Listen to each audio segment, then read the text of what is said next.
నమస్తే, welcome to prime time edition. ముందుగా headlines చూద్దాం.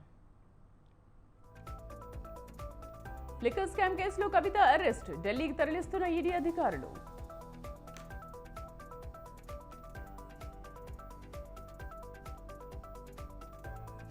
కవిత అరెస్ట్ సరికాదన్న కేటీఆర్, చట్టం ముందు అందరూ సమానమేనన్న కిషన్ రెడ్డి. ఎల్బీ స్టేడియంలో ఇఫ్తార్ విందు, పాల్గొన్న రేవంత్, మంత్రులు.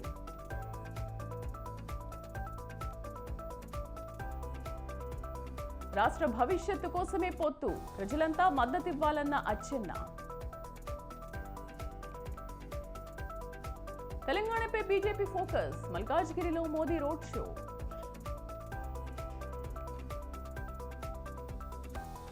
లోక్సభ ఎన్నికలకు మోగనున్న నగారా, రేపు షెడ్యూల్ విడుదల చేయనున్న ఈసీ.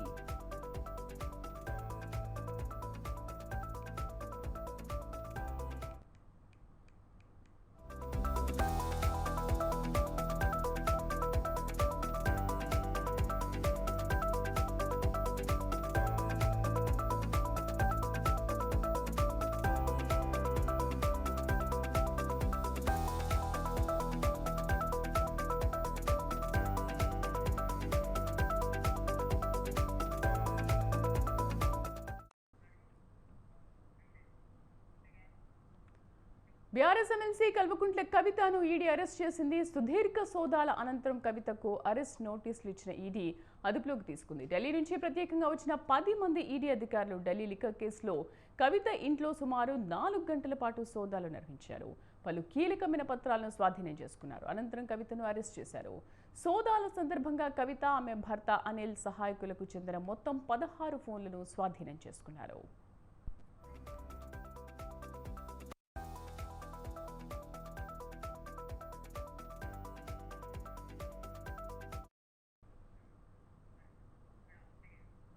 కవిత అరెస్ట్ పైన బీఆర్ఎస్ ఎమ్మెల్యే హరీష్ రావు మాట్లాడుతున్నారు. లైవ్ లో చూద్దాం. రాజకీయంగా లబ్ధి పొందాలని బీజేపీ, కాంగ్రెస్లు ఈ రాష్ట్రంలో కలిసి ఇలా కుట్ర పన్నుతా ఉన్నాయి. అయినా మా పార్టీ ఉద్యమాల పార్టీ. మాకు ఈ అరెస్టులు కానీ, వేధింపులు కానీ, ఈ కుట్రలు కానీ మాకు కొత్తేమీ కాదు.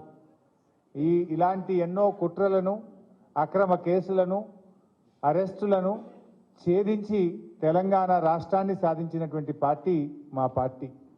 14 ఏళ్లు పోరాడి కానే కాదు, రానే రాదన్న రాష్ట్రాన్ని సాధించినటువంటి పార్టీ మా బీఆర్ఎస్ పార్టీ. అందువల్ల దీన్ని తప్పకుండా మేము ఎదుర్కొంటాం. రాజకీయంగా ఎదుర్కొంటాం, న్యాయపరంగా కూడా ఎదుర్కొంటాం. మాకు న్యాయ వ్యవస్థ మీద సంపూర్ణమైన విశ్వాసం ఉంది. దీనిపైన న్యాయవాదులతో సంప్రదించి సుప్రీంకోర్టులో వెంటనే ఈ యొక్క అక్రమ అరెస్ట్ మీద మేము పిటిషన్ వేసి మరి లీగల్గా కూడా మేము ఫైట్ చేయడం జరుగుతుంది.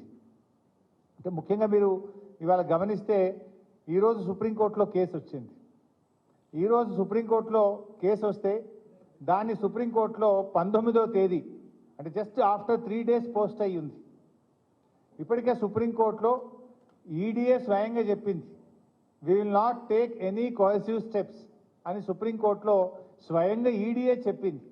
ఒకవైపు దేశ అత్యున్నత న్యాయస్థానములో మరి చెప్పినటువంటి మాటకు విరుద్ధంగా అది ఒక మహిళను శుక్రవారం రోజు, అది సాయంత్రం 6:30 తర్వాత అరెస్ట్ చేయడం అంటే ఇది ఖచ్చితంగా రాజకీయ కుట్ర. ఇది రాజకీయంగా ఎన్నికల ముందు రేపు నోటిఫికేషన్ వస్తుందంటే ఇవాళ అరెస్ట్ చేయడం అనేటువంటిది మా పార్టీని దెబ్బతీయాలని ఒక పథకం ప్రకారంగా ఒక కుట్రతో చేస్తూ ఉన్నారు. 19వ తేదీ కోర్టులో కేసులో ఉంది కదా, ఏమంత అర్జెంట్ వచ్చింది ఇవాళని అరెస్ట్ చేయాలని? కోర్టులో ఈ కేసు ఫుల్ మ్యాటర్ని ఎగ్జామిన్ చేస్తూ ఉన్నారు. మహిళల్ని ఈడీ అరెస్ట్ చేయొచ్చా, చేయరాదా? ఇది మమతా బెనర్జీ వెస్ట్ బెంగాల్ ముఖ్యమంత్రి గారి కుటుంబ సభ్యురాలిపైన, నళిని చిదంబరం గారిపైన, కవిత గారిపైన ఈ అన్ని కేసులు కలిపి సుప్రీంకోర్టు ఒకవైపు వింటా ఉంది. సుప్రీంకోర్టులో దీని మీద ఒకవైపు విచారణ జరుగుతూ ఉంటే, సుప్రీంకోర్టు దేశ అత్యున్నత న్యాయస్థానం దీన్ని విచారిస్తూ ఉంటే, 3 రోజుల తర్వాతనే 19వ తేదీ సుప్రీంకోర్టులో మ్యాటర్ పెండింగ్లో ఉంటే ఇవాళ ఈరోజు ఇంత అర్జెంటుగా అరెస్ట్ చేయడం అనేటువంటిది రేపు ఎలక్షన్ నోటిఫికేషన్ వస్తుంది కనుక పార్లమెంట్ ఎన్నికల్లో మమ్మల్ని దెబ్బతీయాలని ఇలా ఒక కుట్రతో చేసినటువంటిది అనేది ఇలా స్పష్టంగా రాష్ట్ర ప్రజలందరికీ కూడా అర్థమవుతా ఉంది. అంటే ఇలా ఒక ఎమర్జెన్సీని మించిన పరిస్థితి, ఒక దౌర్జన్యపూర్వకంగా ఇవాళ కవిత గారి అరెస్ట్ జరిగింది. ఇది గతంలో కూడా జరిగింది, మీరు అందరు చూస్తున్నారు. మా మంత్రులు గంగుల కమలాకర్ కానీ ఇతర మంత్రులు, మా పార్లమెంట్ సభ్యులు, మా శాసనసభ్యుల మీద కూడా ఇలాంటి ప్రయత్నాలు జరిగినాయి. అటు ఈడీ కేసులు, ఇటు రాష్ట్ర ప్రభుత్వ అక్రమ కేసులు, ఇలా అనేక రకాల మా పార్టీ నాయకుల మీద కూడా కుట్ర జరిగింది.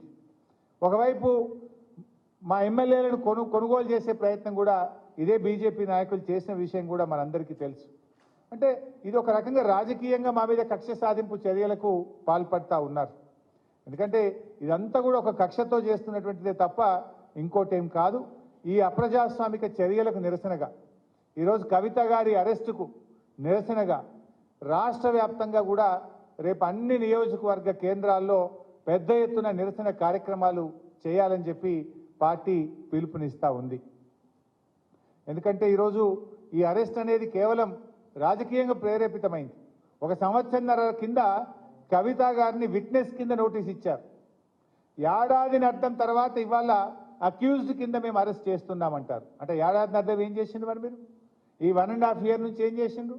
రేపు పార్లమెంట్ ఎన్నికల నోటిఫికేషన్ వస్తే ఇవాళ అరెస్ట్ చేయడం అనేటువంటిది ఇది పూర్తిగా రాజకీయ దురుద్దేశంతో ఒక కుట్రతో చేసినటువంటిదే తప్ప ఇంకోటేమీ కాదు. ఇవాళ కాంగ్రెస్ బీజేపీల కుమ్మక్కు ఒక దుర్మార్గపు అయినటువంటి చర్య. దీన్ని తప్పకుండా బీఆర్ఎస్ పార్టీ ప్రజాక్షేత్రంలో ఎదుర్కొంటుంది. ఇవాళ రాష్ట్ర ప్రజలందరూ కూడా గమనిస్తూ ఉన్నారు. ఈ కుట్రలకు రేపు ప్రజాక్షేత్రంలో బీజేపీ కాంగ్రెస్లకు శిక్ష తప్పదని కూడా నేను ఈ సందర్భంగా హెచ్చరిస్తూ ఉన్నాం. ఎందుకంటే ఇవాళ ఇంత అత్యున్నత న్యాయస్థానం ముందు కేసు పెండింగ్లో ఉండగా ఉదయమేమో సెర్చ్ అన్నారు, సాయంత్రం ఏమో అరెస్ట్ అంటారు. అంటే ఇవన్నీ కూడా ఏంటంటే ముందే ప్లాన్ చేసుకొని వచ్చిండ్రు. వాళ్ళు ఫ్లైట్ టికెట్లు కూడా బుక్ చేసినారు. ముందేమో సెర్చ్ అంటారు, తర్వాత అరెస్ట్ అంటారు. అంటే ఇదంతా ఒక ప్లాన్డ్గా మధ్యాహ్నం తర్వాత వచ్చి కోర్టుకు కూడా పోకుండా, కోర్టుకు కూడా అవకాశం లేకుండా మధ్యాహ్నం 2 తర్వాత వచ్చి సాయంత్రం 6 తర్వాత కోర్టు టైం అయిపోయాక అరెస్ట్ అంటారు. అందులో రేపు శనివారం, ఎల్లుండి ఆదివారం. ఇదంతా ఒక రాజకీయ దురుద్దేశంతో రేపు ఎలక్షన్ నోటిఫికేషన్ వస్తే ఇవాళ మా పార్టీ క్యాడర్ను, మా నాయకుడిని డిమోరలైజ్ చేసే ఉద్దేశంతో ఒక పథకం ప్రకారంగా చేస్తూ ఉన్నారు. బట్ ఎవరు ఎన్ని చేసినా పోరాటాలు మాకు కొత్త కాదు. ఈ అక్రమ కేసులు, నిర్బంధాలు మాకు కొత్త కాదు. మా పార్టీ పుట్టిందే ఉద్యమాల్లో. తప్పకుండా ఉద్యమిస్తాం, ప్రజాక్షేత్రంలో ఉద్యమిస్తాం, ఈ అక్రమ అరెస్టులకు నిరసనగా ఉద్యమిస్తాం. అదేవిధంగా న్యాయపరంగా కూడా తప్పకుండా పోరాడతాం. న్యాయ వ్యవస్థ మీద మాకు సంపూర్ణమైన విశ్వాసం కూడా ఉంది. రేపు అన్ని నియోజకవర్గ కేంద్రాల్లో కూడా ఎక్కడికక్కడ బీఆర్ఎస్ శ్రేణులు ఈ అక్రమ అరెస్టుకు నిరసనగా పెద్ద ఎత్తున కార్యక్రమాలు చేయాలని చెప్పి కూడా ఈరోజు పార్టీ పిలుపునిస్తూ ఉంది.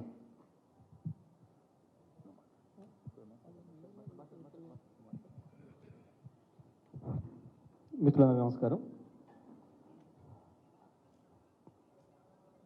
కవిత గారి అరెస్ట్ను మేము తప్పకుండా రాజకీయ కుట్ర కోణంలోనే చూస్తూ ఉన్నాం. సంవత్సరంన్నర క్రితమే ఎన్నిసార్లు నోటీసులు ఇచ్చినా తను విధిగా హాజరైంది, విచారణ సంస్థలకి పూర్తిగా సహకరించింది, కావలసిన మెటీరియల్ అంతా కూడా ఇచ్చింది. ఏదో సిమ్ కార్డులు ఇవన్నీ మనం మాట్లాడితే కూడా వాళ్ళు అడిగిన సిమ్ కార్డులన్నీ కూడా సబ్మిట్ చేసింది.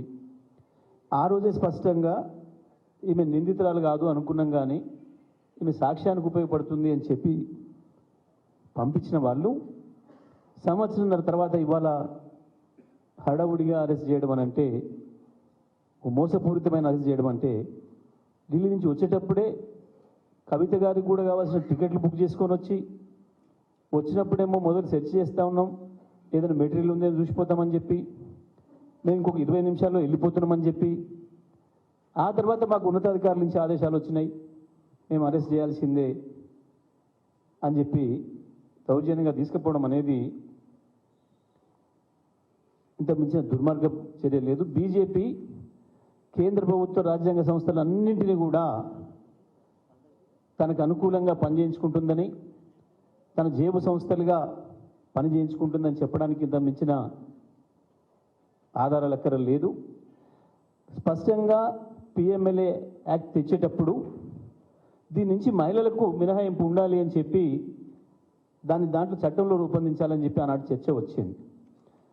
దానికి సంబంధించే ఇవాళ కేసు నడుస్తుంది సుప్రీంకోర్టులో, ఈరోజు వచ్చింది. గతంలో కూడా పర్టికులర్గా కవిత గారి అరెస్టు సంబంధించి మేము ఆ రోజు కోర్టులో కేసు ఇస్తే స్పష్టంగా ఈడీ ఒప్పుకుంది, మేము ఎటువంటి తీవ్రమైన చర్యలు తీసుకోవడం లేదు, విచారణ కొరకు అడిగినాం, అరెస్ట్ అనేది జరగదు అని చెప్పి ఓవరాల్గా ఈడీ ఒప్పుకుంది బెంచ్ ముందట. ఒప్పుకుంటే ఆ రోజు ఆ జడ్జి గారు అరెస్ట్ చేయమని వాళ్ళే చెప్తారు కదా, ఇక మీకు ఎందుకు ఈ పిటిషన్తో ఏముంది అని చెప్పారు. ఇవాళ దాన్ని కూడా తుంగలో తొక్కి, వాళ్ళన్న మాటనే వాళ్ళు తుంగలో తొక్కి ఇవాళ మళ్ళీ వచ్చి అక్రమంగా అరెస్ట్ చేసి తీసుకుపోవడం అనేది బీజేపీ ఈ దేశంలో రాజకీయ ప్రత్యర్థుల్ని లొంగ తీసుకోవడం కొరకు, రాజకీయ ప్రత్యర్థుల్ని దెబ్బతీయడం కొరకు, ఎన్నికల్లో లబ్ధి పొందడం కొరకు మాత్రమే ఇటువంటి అన్ని కూడా చేస్తూ ఉందన్న విషయం మనకు స్పష్టంగా కనబడుతుంది. ఈ 10 ఏళ్లలో వివిధ రాష్ట్రాలలో కూడా వివిధ ప్రతిపక్ష పార్టీలపైన ఏ రకంగా ఇటువంటి అన్ని ఉపయోగిస్తుందో, ప్రతిపక్ష పార్టీల వాళ్ళకు నోటీసులు ఇవ్వడం, వాళ్ళు బీజేపీలో చేరగానే ఆ కేసుల్ని క్లోజ్ చేయడం అనేది ఇప్పటికి 100లు మనం చూసినాం.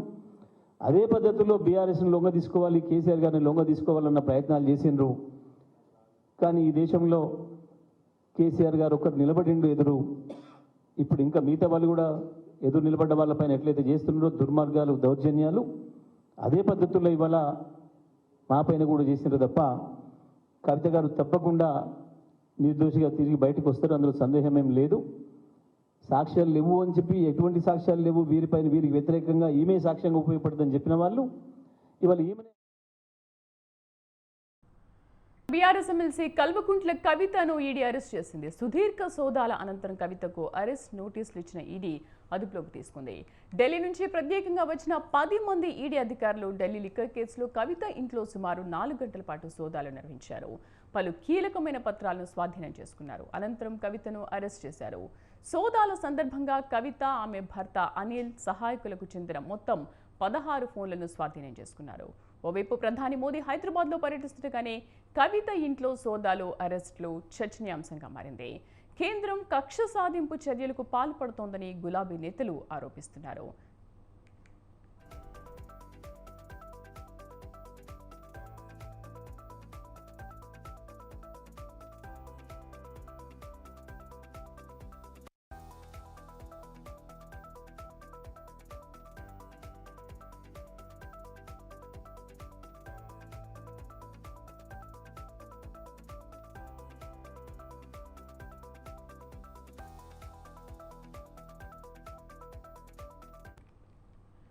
బీఆర్ఎస్ ఎమ్మెల్సీ కవితను అరెస్ట్ చేయడంపై మాజీ మంత్రి, ఆ party working president KTR, ED అధికారులు భానుప్రియ, మీనాలతో వాగ్వాదానికి దిగారు. సోదాలు పూర్తయ్యాయని, అరెస్ట్ వారెంట్ ఇచ్చామని ఈడీ అధికారులు భానుప్రియ, మీనాలు చెబుతున్నారని, అలాగే అరెస్ట్ వారెంట్ ఇచ్చామని చెబుతున్నారని పేర్కొన్నారు. సోదాలు ముగిశాక కూడా ఇంట్లోకి రావద్దని అధికారులు హుకుం జారీ చేశారని ఆవేదన వ్యక్తం చేశారు. అరెస్ట్ చేయమని సుప్రీంకోర్టుకు చెప్పిన తర్వాత ఇప్పుడు ఎలా అరెస్ట్ చేస్తారు అని వారిని ప్రశ్నించారు. సో ఇంతకుముందే కవిత అరెస్ట్ను బీఆర్ఎస్ నేతలు తీవ్రంగా ఖండించారు. వేధింపులు, అరెస్టులు మాకేమీ కొత్త కాదు, అక్రమ అరెస్టు పైన పిటిషన్ వేస్తాం, న్యాయపరంగా దీనిపైన పోరాడతామని కూడా అంటున్నారు. కేసీఆర్ ఆత్మస్థైర్యాన్ని దెబ్బతీస్తున్నారు. కవిత అరెస్ట్ కేవలం ఒక రాజకీయ కుట్ర మాత్రమే. సో ఎలక్షన్ నోటిఫికేషన్ ముందు అసలు ఈ అరెస్ట్ చేయడం ఏంటి అని కూడా ప్రశ్నిస్తున్నారు. అటు బీజేపీ, కాంగ్రెస్ కలిసి కుట్ర చేస్తున్నాయి అంటూ ఆవేదన వ్యక్తం చేశారు. అంటే అటు శని ఆదివారాలు చూసి అరెస్ట్ చేశారంటూ కూడా మండిపడుతున్నారు. అటు సుప్రీంలో కేసు నడుస్తున్న టైంలో మేము ఎలాంటి చర్యలు తీసుకోమో అన్న వాళ్ళు ఇప్పుడు ఎందుకు అరెస్ట్ చేశారు అని చెప్పండను. ఈరోజు అక్రమంగా అరెస్ట్ ఏంటి, ఇలాంటివి ఎందుకు జరుగుతున్నాయి అంటూ ప్రశ్నిస్తున్నారు బీఆర్ఎస్ నేతలు.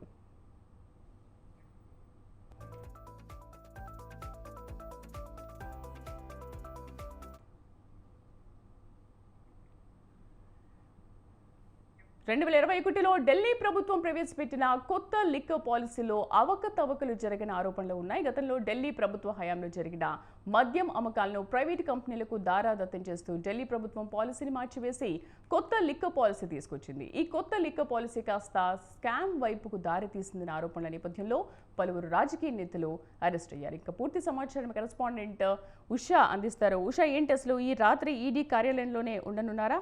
అండ్ రేపు మార్నింగ్ జరిగే ప్రాసెస్ ఏంటి? ఇప్పటి వరకు జరిగిన ప్రాసెస్ ఏంటి?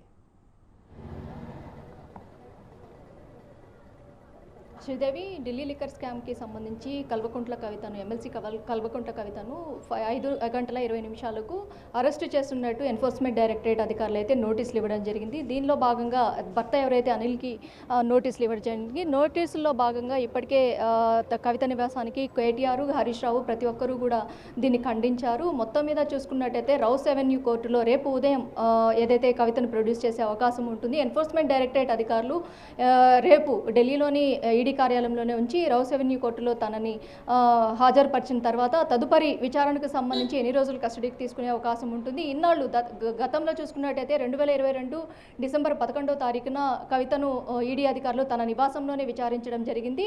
మరోసారి ఈడీ అధికారులు ఈమెయిల్ ద్వారా నోటీసులు పంపించినప్పటికీ గత నెల 26వ తారీఖున తను ఏదైతే విచారణకు హాజరవ్వాల్సిందిగా నోటీసులు పంపించగా ఈమెయిల్ ద్వారా ఈడీ అధికారులు దానికి ఏదైతే సిఆర్పిసి నిబంధనలు పాటించకుండా ఒక మహిళను ఈ విధంగా ఏదైతే విచారణకు రమ్మనడం సబబు కాదు అన్న కోణంలోనే తాను కూడా పేర్కొనడం జరిగింది. మొత్తం మీద చూసుకున్నట్టయితే 3 సార్లు కూడా కవిత గైర్హాజరు అవ్వడంతో ఈసారి ఏదైతే 2024 మార్చి 19వ తారీఖున తాను హాజరవ్వాల్సిందిగా ఇప్పటికే పేర్కొనగా సిబిఐ దీనికి సంబంధించి కవితను హుటాహుటిన ఈరోజు మధ్యాహ్నం 1:40 వచ్చినటువంటి సుప్రీంకోర్టు స్టేట్మెంట్ ఏదైతే ఉందో దాన్ని బేస్ చేసుకొని ఈడీ అధికారులు అయితే కవిత నివాసానికి చేరుకోవడం జరిగింది.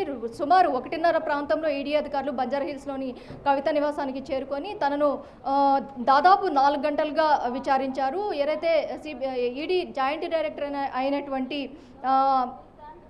అనుప్రియ ఎవరైతే ఉన్నారో తన నేతృత్వంలోనే మొత్తం కూడా జరిగింది. గతంలో కూడా ఏదైతే 14 నెలల తర్వాత తనకు నోటీసులు ఇవ్వడము, గత నెల 26వ తారీఖున హాజరవ్వాల్సిందిగా కోరడము, ఆ తర్వాత ఏదైతే ఎంపీ ఎలక్షన్స్ నేపథ్యంలోనే ఈ విధంగా చేస్తున్నారని కార్యకర్తలు కూడా దీని మీద పెను దుమారమే లేపడం కూడా ఇక్కడ చర్చనీయాంశంగా మారింది. ఓవరాల్గా చూసుకున్నట్టయితే ఈ ఏదైతే ఢిల్లీ లిక్కర్ స్కామ్, ఏదైతే ఢిల్లీ నూతన మద్యం పాలసీ ఏదైతే ఉందో ఈ మద్యం పాలసీకి సంబంధించి మొత్తం కూడా లావాదేవీలు, ఈ టెండర్లు మొత్తం కూడా సౌత్ జోన్కి సంబంధించి కవితనే దీనికి మొత్తాన్ని కూడా లీడ్ ప్లే చేశారు అన్న ఆరోపణలు ఉన్నాయి. కాబట్టి సౌత్ జోన్ మొత్తం హైదరాబాద్ కేంద్రంగానే మొత్తం కూడా జరిగింది. దీనిలో ఢిల్లీ సీఎం కేజ్రీవాల్, అలాగే ఎమ్మెల్సీ కవిత మినహా మిగతా అందరూ కూడా అరెస్టు జరిగింది. అలాగే వారిని విచారించడం, వీరిలో కొందరు ఏదైతే అప్రూవల్గా మారడం జరిగింది, అలాగే కొందరిని అరెస్టు చేయడం కూడా జరిగింది. ఓవరాల్గా చూసుకున్నట్టయితే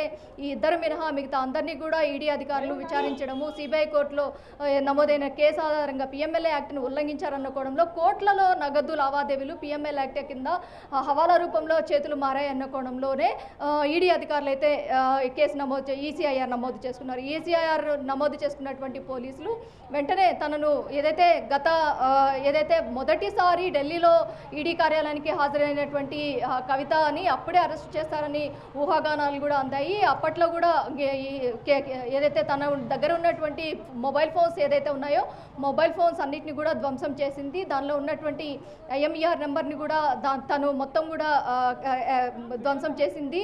మొత్తం ఆ ఫోన్లు కూడా రిట్రైవ్ చేసి అధికారులు అయితే ఇన్వెస్టిగేషన్ అయితే కొనసాగించారు. మొత్తం మీద ఈ కేసుకి సంబంధించి కవిత చుట్టూ కూడా ఉచ్చు బిగిస్తోంది. ఈసారి కూడా కేవలం తూతు మంత్రంగా ఇన్వెస్టిగేషన్ నేపథ్యంలో వచ్చి దర్యాప్తు సోదాలు చేసి వెళ్ళిపోతారనేసి అందరూ అనుకున్నారు. కానీ ఈడీ అధికారులు ఆకస్మికంగా తనని అరెస్ట్ చేస్తున్నాము అన్న నోటీసులు ఇవ్వడంతో మొత్తం కూడా బీఆర్ఎస్ శ్రేణులు కూడా ఉలిక్కి పడ్డాయి. వెంటనే ఇక్కడ ఉన్నటువంటి శ్రేణులతో పాటు కార్యకర్తలు ప్రతి ఒక్కరు కూడా తన నివాసానికి చేరారు. మొత్తం కేడర్ మొత్తం కూడా వచ్చి మొత్తం ఈ అరెస్ట్కి సంబంధించినటువంటి పూర్తి స్థాయి దర్యాప్తుకి సంబంధించి మొత్తం కూడా తెలుసుకున్నారు. కేటీఆర్ కావచ్చు, హరీష్ రావు కావచ్చు. కాసేపటి క్రితమే హరీష్ రావు కూడా దీని మీద ప్రెస్ మీట్ పెట్టడం కూడా జరిగింది. ఇదంతా అమానుష చర్య, ఇది వ్యతిరేకంగానే ఎంపీ ఎలక్షన్స్ నేపథ్యంలోనే మోడీ చేస్తున్నటువంటి కుట్ర అన్న కోణంలోనే వాళ్ళు కూడా పేర్కొనడం జరిగింది. ఓవరాల్గా చూసుకున్నట్టయితే శంషాబాద్ ఎయిర్పోర్ట్కి 8:40 ఫ్లైట్ ఢిల్లీకి డైరెక్ట్ ఫ్లైట్ ఉంది. కాబట్టి ఈడీ అధికారులతో పాటు 16 మంది ఈడీ అధికారులు వచ్చారు. కాబట్టి ఆ 16 మంది ఈడీ అధికారులతో పాటు కవిత మొత్తం కూడా 17 మందిని మరి కాసేపట్లో శంషాబాద్ ఎయిర్పోర్ట్ నుంచి ఢిల్లీకి ప్రయాణించే అవకాశం ఉంటుంది. రేపు ఉదయం రౌస్ అవెన్యూ కోర్టులో అయితే కవితను ప్రొడ్యూస్ చేసే అవకాశం ఉంటుంది. Sridevi. Right Usha, thank you. So BRS కార్యకర్తలు అడ్డు తగలడంతో కొంత లాఠీ చార్జ్ మధ్య కవితను అరెస్ట్ చేశారు. ఈ రోజు రాత్రి ఈడీ కార్యాలయంలోనే ఉండనుంది. రేపు ఉదయం వైద్య పరీక్షల అనంతరం కోర్టులో ప్రొడ్యూస్ చేయనున్నారు.